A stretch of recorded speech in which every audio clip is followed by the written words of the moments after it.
নমস্কার, life in ডুয়ার্সের আরও একটি ব্লগে তোমাদের সবাইকে স্বাগত জানাচ্ছি।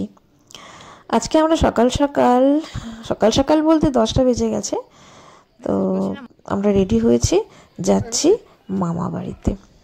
মামি অনেক যেতে বলে, তো যাওয়া হয় না। তো ভাবলাম যে এখন তো স্কুল খোলেনি, ছুটি আছে, তো যাই ঘুরে আসি। তার জন্য স্নান টান করে সবাই মিলে রেডি হয়ে গেছি আর বের হব। সমস্ত কিছু গুছিয়ে তো নিলাম। তো তার আগে ভেবেছি যে ওদের জন্য, মামার জন্য আর মামাতো ভাইয়ের জন্য ওই হফম্যান থেকে শার্ট নেব। আর আমার একটা সানগ্লাস কেনার খুব ইচ্ছে ছিল। ভাইফোঁটাতে ভাই আমাকে যে টাকাটা দিয়েছে সেটা দিয়ে আমি সানগ্লাস নেব। তার জন্য আমি সানগ্লাসের দোকানেও গেলাম, আবার ওই শার্টের দোকানেও গেলাম। তো এগুলো নিয়ে আমি রওনা দিলাম। তো বেশ খানিকটা যাওয়া আলিপুরদুয়ার থেকে একদম দিনহাটা, প্রায় 1.5 ঘন্টা টাইম লাগলো আমাদের ওখানে পৌঁছাতে। তো তার আগে একটু মিষ্টি নিয়েছিলাম বানেশ্বর থেকে। বানেশ্বরের মিষ্টির দোকানের লোকনাথ মিষ্টান্ন ভাণ্ডারের মিষ্টি খুব ভালো। তো ওখান থেকে নিয়ে তো আমরা মামা বাড়ি পৌঁছাই।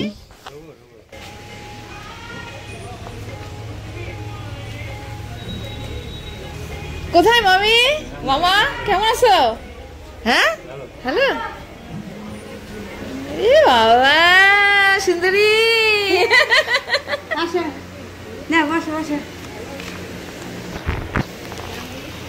না চালে না, তুমি আমাকে চেনো? হ্যাঁ চেনো না? না বসো বসো, তখন আসো। হ্যাঁ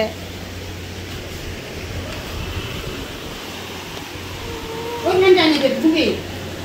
আর ফ্যান লাগবে না? কয়টা ফ্যান? তো আসবো না কেন? আসবো না কেন? আমি কবে থেকে আসতে চাই।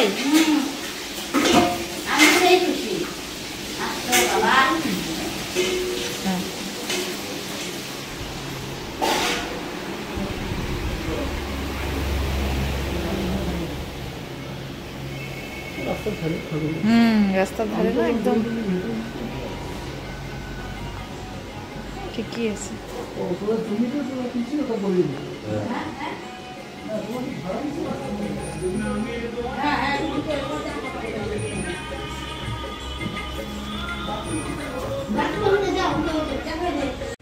বেশি মিষ্টি খাও না, অল্প অল্প মিষ্টি। আদা দিবা না কিন্তু? আদা দেবো না, শুধু চা পাতা আর তেজপাতা খাও না? চাই না, কিচ্ছু না, কিছু, শুধু চা পাতা, শুধু চা পাতা। একটু লবণ না, কিচ্ছু না। আরে এই তোমার কচু ঘন্ট দেখো, দেখাও দেখাও কি কি রান্না হয়েছে। রান্না করে মামা মামি দেখো কি সুন্দর পাবদা করছে, আবার কত যে রান্না করছে দেখো কাণ্ড। এই যে তোমার স্পেশাল সেই কচু ঘন্ট আমি ভুলতেই পারি না। কচু ঘন্ট, ঢেঁকির শাক, এই যে ঢেঁকির শাক ভাজা, তারপরে হচ্ছে এই যে ডাল, এই ডাল, আবার ডালও করেছে দেখো। তারপরে যে আলু ভাজা, আলু ভাজা, আর বড় মাছ, আবার কাতল মাছ আর পাবদা মাছ। এই কাতল মাছ হবে। ভাত তো হয়ে গেছে মনে হচ্ছে, ভাত বসিয়েছো। এখন মামি চা বানাচ্ছে, আমরা এখন চা খাবো। চলো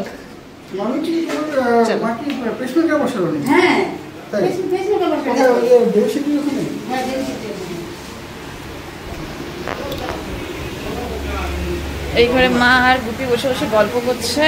মামির পূজা দেওয়া কমপ্লিট।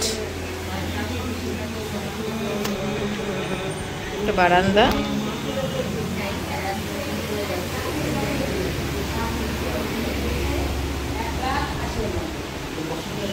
এই আমার দাদু আর দিদিমা।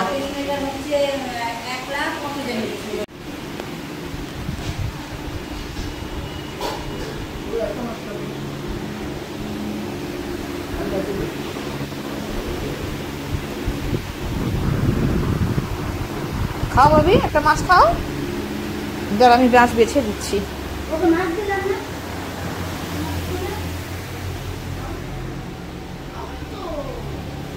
খাইতে চায় না গো মামি,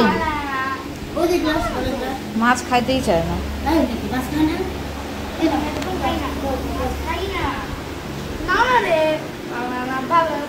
আচ্ছা ঠিক আছে ঠিক আছে, তুই ডাল আলু ভাজাই খা, ডাল দিয়ে আলু ভাজা দিয়েই খা।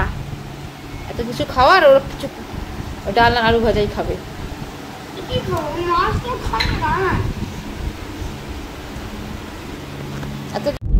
তো বেশ কিছুটা সময় কাটিয়ে তো রাত হয়ে গেছিলো ফিরতে ফিরতে। তো আমরা বাঁধের উপর দিয়ে আসছিলাম, এত সুন্দর বাঁধটাকে ডেকোরেশন করেছিল লাইট দিয়ে, বেশ ভালো লাগছিল। তো রাতে এসে পৌঁছলাম।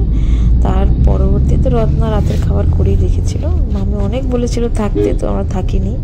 তো মা একটু ব্যথা পায় কোমরে, তো সেখানে গিয়ে হ্যাঁ তো আর থাকা হয়নি।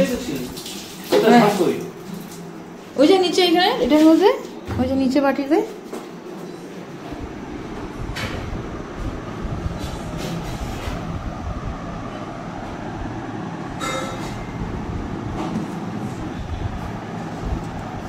ওই মাছটা আনতো ভাই, তোর মাছের তরকারিটা একটু আনে দে আমাকে, বাবাকে খাওয়াবো তো। হয়ে গেছে না? হ্যাঁ বন্ধ করে রাখো।